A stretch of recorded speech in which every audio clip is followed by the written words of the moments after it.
In a college biology class, the professor was explaining that semen contains a surprisingly high amount of glucose. One freshman girl raised her hand and asked, "So you're saying there's sugar in semen?"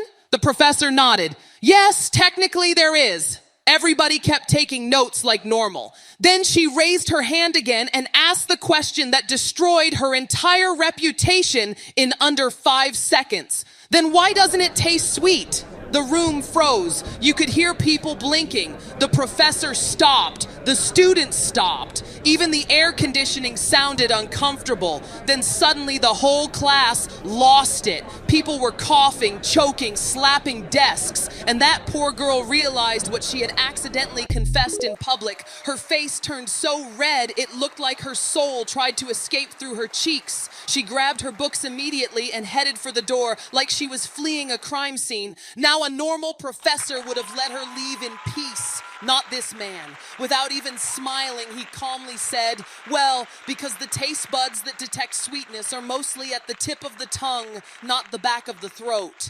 That classroom exploded. At that point, transferring schools was the only option left.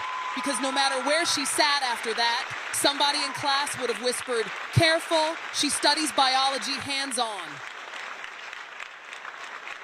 Parents really be setting traps for kids like it's an FBI interrogation. A father asks his son, "Who do you love more, me or your mother?" Now the kid knows this is dangerous already because no matter what answer he gives, somebody's feelings are getting hurt. So the boy plays it safe. "I love you both equally." Smart answer. But fathers never stop there. This man wanted evidence. So he says, "Okay, let's say I move to Japan and your mother moves to France. Which country would you go to?" The son says, "Japan." Now the father gets emotional immediately. "Aha, see, you love your mother more than me." The kid says, "No, Dad, I just want to visit Japan." Now the father feels stupid for jumping to conclusions, but instead of stopping, this man doubles down. He says, "All right then, let's try again. I go to Japan, your mother goes to France. Where do you go?" The son says, "France." Now the father is confused. "See, I knew it." And the son calmly says, "No, it's because I already visited Japan." That child wasn't answering emotionally. He was optimizing travel opportunities. Meanwhile, the father out here trying to measure love, and the son's running a vacation strategy.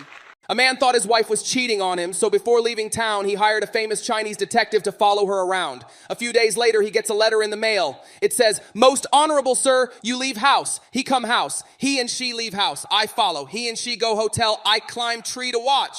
Already sounds like this detective risking his life for minimum wage. Then the letter continues. He kiss she kiss he take off she clothes, she take off he clothes. Now the husband reading this letter sweating like he's watching a horror movie. Then comes the final part.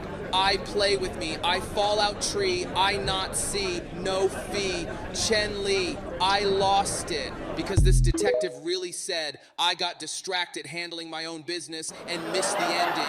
And the no fee part kills me. That's professional honesty right there. Most people would still send the invoice. This man said, "Sir, I failed you spiritually and physically." This investigation became personal.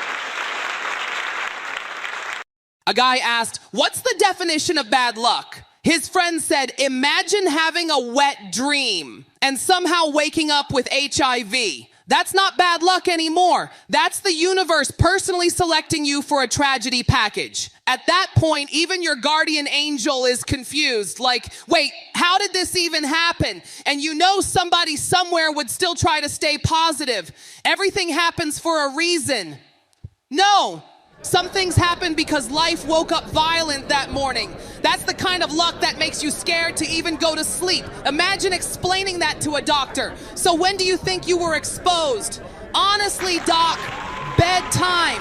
The doctor would quit medicine immediately because there's no chapter for that in medical school.